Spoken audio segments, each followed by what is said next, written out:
Komentar pedas. Terkadang banyak orang yang gak paham apa itu berkomentar. Terkadang pula ada yang menyamakan hinaan atau bulian sebagai sebuah kritikan. Yang padahal hinaan dan juga bulian memiliki makna yang sangat berbeda dari kritikan. Dan semisal orang yang dibully itu agak melawan, para netizen yang tadi mengatasnamakan buliannya dengan kata kritikan pasti bakal ngatain orang itu dengan menyebutnya orang anti kritik. Atau mengatainya dengan kata-kata kayak gini, ih gitu aja baperan. Kenapa gua bahas semua itu? Karena pada video kali ini tentu saja kita akan melanjutkan alur cerita dari anime yang sangat relate dengan apa yang ada di kehidupan kita sehari-hari. Tapi sebelum kita mulai, kayak biasanya, post dulu like dan subscribe di bawah. Sekalian juga share sebanyak mungkin agar semua anime kalian sukai bisa gua lanjutin di tiap minggunya. Oke, langsung saja. Bungkam semua teman kalian yang suka ngebully orang lain, tegakkan keadilan di sekitar kalian, dan inilah dia, Oshinoko episode ke-7. 星の子たちよ、よくお眠りなさい。落ち着け。頼むから落ち着いてくれ。 Scene awal dibuka dengan memperlihatkan Aqua yang berhasil menyelamatkan Akane tepat waktu. Melihat Aqua yang ada di sana, sontak saja membuat Akane mempertanyakannya. Di mana ternyata Memcho memberitahunya bahwa Akane yang tadi keluar rumah di tengah badai yang sangat lebat. Dan karena tak kunjung ada kabar, mereka berdua memutuskan untuk mencari dirinya. Dan untungnya, Aqua berhasil menemukannya ketika sedang menyusuri jalan ke minimarket. バカ野郎が。 Tak lama kemudian, polisi patroli datang dan mempertanyakan apa yang sedang mereka lakukan. Scene berpindah di rumah. Kana dan Ruby rupanya tahu tentang situasi Akane yang sedang terpuruk dilihat dari komentar tajam dari para netizen yang menghujatnya. Ruby yang merasa seorang public figure yang seharusnya terbiasa menghadapi semua itu nampak dibenarkan oleh Kana. Namun Kana juga mengingatkan kondisi tiap orang yang sangat berbeda-beda. Ada yang kuat dan ada yang tidak kuat. Dirinya sendiri juga seringkali berpikiran buat bundir. Saking tidak kuatnya menahan kepedihan usai membaca semua komentar para netizen. Hal itu disebabkan karena mental dari seorang gadis remaja yang tidak mampu menahan bulian dari banyak netizen sekaligus. それは人生が終わったと錯覚するほどよ。 Setelah mengetahui tentang rasio korban meninggoy akibat bulian para netizen yang baru tercatat 50 orang, Kana berasumsi bahwa masih ada sekitar 10 kali lipat orang yang merasa ingin meninggoy atau bahkan sudah mencoba buat bundir. Salah satu faktor yang menyebabkan semua itu tidak lain karena acara reality show yang harus menunjukkan sifat asli dari para artisnya. Dan bukan didasari dari bakat acting yang mereka miliki. Mendengar semua itu, Ruby jadi teringat ucapan sang kakak yang mengatakan kebohongan akan menjadi cara terbaik buat melindungi diri dari para netizen. Kana pun sepakat dengan ucapan Aqua, karena jika artis menunjukkan sifat aslinya, maka dampak yang mereka terima akan semakin mematikan. 何の気なしな独り言が人を殺すの。 Kana juga memberitahukan tentang sosial media yang menjadi sarana mengejek orang lain tanpa memahami perasaan orang itu. Dan mereka yang suka berkomentar buruk itu selalu mengatasnamakan kebebasan untuk memberi pendapat. Mendengar semua ucapan Kana, jelas saja membuat Ruby khawatir pada sang kakak. Melihat yang membuat Kana mencoba untuk menghiburnya. なくて七癖、あって四十八癖って言うでしょ。燃える要因は必ず持ってるものなんだし。 Baru aja ngomong seperti itu, seseorang nampak menelpon Bumiyako dan ketika diangkat, ternyata 警察のご厄介になったみたい。 scene berpindah memperlihatkan Akane yang tengah menangis kencang di sebelah sang ibu. Di mana ternyata selama ini Akane meminta sang ibu untuk tidak menonton acaranya di TV. Ditambah sang ibu yang sangat jarang membaca berita di internet. Semua hal itu jelas melahirkan sebuah ketidaktahuan bahwa putrinya itu sedang ditimpa oleh banyak masalah sekaligus. Dirinya pun bertanya, kenapa Akane tidak memberitahunya tentang semua hal itu.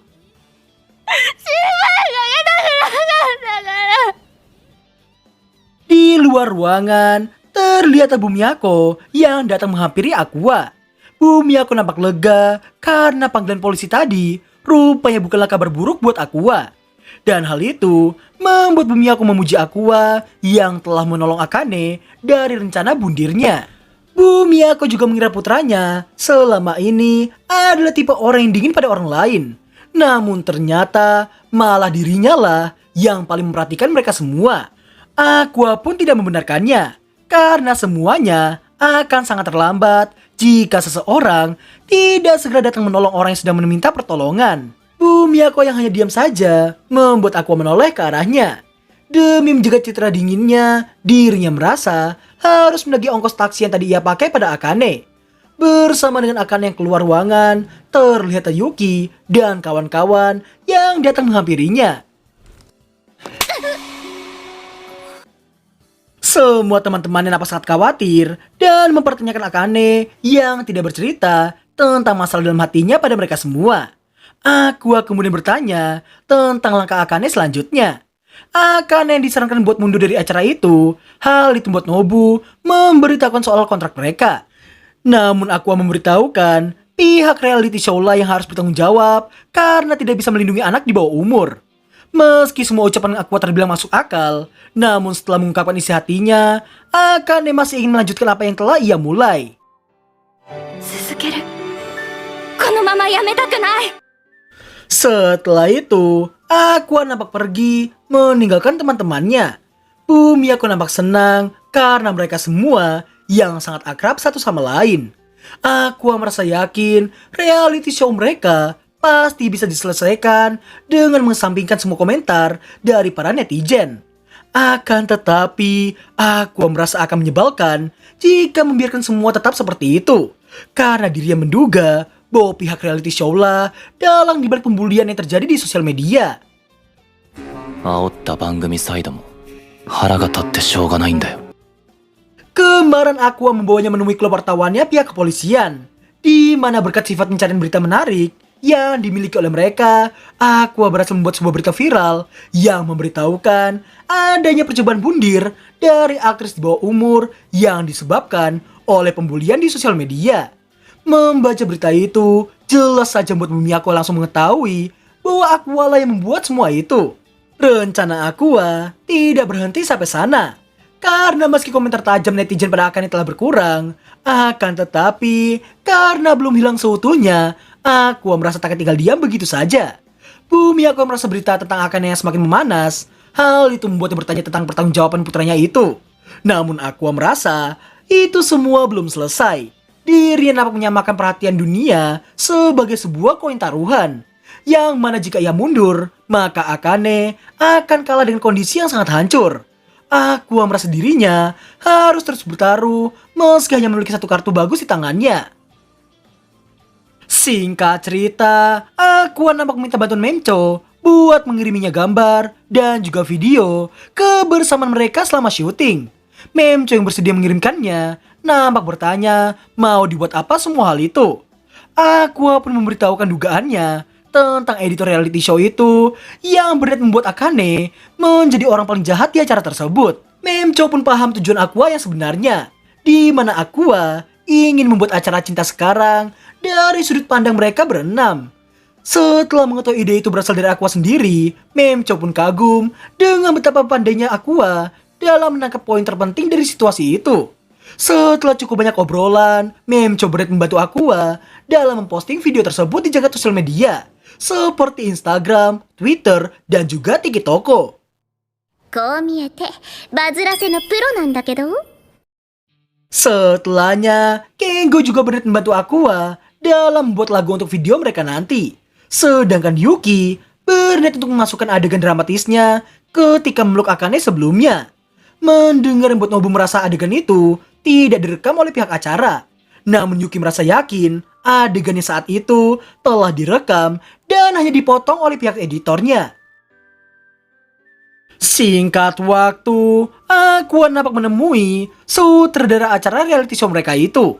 Setelah mengetahui pihak acara yang benar-benar merasa tidak bersalah karena telah menggiring pemikiran Akane buat menonjol di depan kamera. Dengan mengatasnamakan profesionalisme, dirinya merasa berhasil membuat acara itu sukses besar. Mendengar semua itu, jelas saja membuat Aqua agak menahan emosinya. Dirinya kemudian menanyakan umur si sutradara. Di mana umur 35 tahun yang dimiliki oleh si sutradara tak bisa disandingkan dengan Akane yang masih berumur 17 tahun. Mengesampingkan soal profesional atau tidak, tapi yang jelas umur 17 tahun itu adalah usia di mana seorang remaja melakukan cukup banyak kesalahan. 大人がガキ守らなくてどうすんだよ。言えてるな。 Singkat cerita, terlihat Aqua yang sedang mengalami tekanan batin karena teman-temannya yang terus memintanya mengedit video tanpa henti. Dan setelah beberapa hari berlalu, pada akhir video mereka itu telah berhasil diselesaikan. Baru aja bisa memejamkan matanya selama beberapa menit, proses encode video mereka telah selesai begitu cepat. Yuki berharap video mereka itu akan dilihat oleh setidaknya 5.000 orang. Namun Memcho memberitahukan itu akan sangat sulit baginya.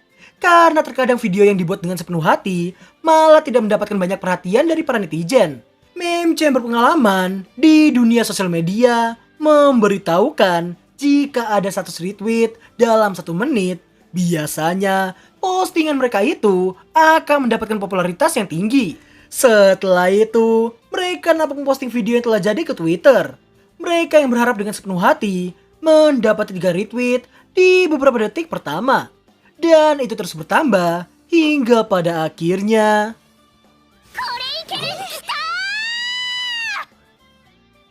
setelah diputar, isi video tentu saja hasil rekaman mereka yang dipotong oleh pihak acara yang telah didapat oleh Aqua. Di saat yang bersamaan, ternyata Akane juga menonton video tersebut. Hal itu jelas membuatnya terkejut karena teman-temannya yang sangat peduli padanya. Setelah 24 jam berlalu, video itu telah di-retweet lebih dari 74.000 kali. Selain mereka yang telah berhasil membalikan citra yang dimiliki oleh Akane, mereka juga telah berhasil menaikkan rating acara tersebut. Singkat cerita, terlihat Akane yang menemui Aqua, Yuki, dan juga Memcho. Yuki yang telah melihat betapa kejamnya komentar netizen merasa harus mengganti kosakatanya di depan publik. Di saat Memcho yang meminta Akane untuk mulai mengubah karakternya, namun karena tidak paham, Aqua pun menjelaskannya. Yang mana karakter palsu itu akan digunakan untuk menutupi karakter aslinya. Mendengar yang membuat Akane paham dan berniat untuk mencobanya. Meski memiliki bakat berakting, namun dirinya tetap bertanya karakter apa yang harus dia perankan. Hal itu jelas membuat Memcho dan Yuki bertanya cewek idamannya Aqua. どういう女が好み？理想の女性像を教えてあげてよ。 Setelah memberitahukan semua kriteria cewek idamannya, Akane nampak mencatat semua hal itu. Dan Memcho yang bisa langsung menebak semua kriteria Aqua barusan sama dengan Ai dari Bikomachi. アクア君の好みの女の子やってみるね。 Meski Akane bertekad untuk menirukan Ai, namun Aqua yakin takkan ada yang bisa menirukan sifat Ai. Sepanjang perjalanan, Akane merasa harus berjuang demi Aqua. Tidak hanya berjuang keras membuat video itu, tapi Aqua jugalah yang telah berhasil menemukan dirinya saat ingin bundir di jembatan. アクア君の好みを演じてアピールしたら喜んでくれるかな。 Di keesokan harinya, Akane nampak sedang mencari informasi lengkap seputar Ai. Setelah menganalisa semua hal tentang Ai, dirinya sampai mengetahui semua sifatnya dari awal karirnya hingga di akhir karirnya sebelum meninggoy. だとしたらショーの異性関係はな秘密主義と暴露欲求保育レベルは低め箸の持ち方が少しいい出会いがあったのかな。 Scene berpindah di rumah. Terlihat Aqua yang sedang mengobrol dengan Kana seputar Akane. Di mana Aqua merasa terkejut karena seorang Arima Kana saja sampai merasakan sandal dan Freude dari Akane. 天才役者として演劇界では有名でしょうが。 Scene berlanjut di lokasi syuting. Setelah menyambut kembalinya Akane di acara tersebut, Aqua yang mengajaknya untuk memulai syuting mereka. Namun Akane hanya diam saja, seolah mempersiapkan sesuatu. Dan ternyata... そうだねアクア。Dalam seketika itu pula, Aqua dibuat terkejut karena mendengar tekanan suara dan cara bicara Akane yang dirasa sangat mirip dengan Ai. Tidak cukup sampai sana, ketika Aqua menoleh ke arahnya, dirinya makin dibuat terkejut karena Akane yang berperilaku layaknya Ai yang asli. もうカメラ回ってる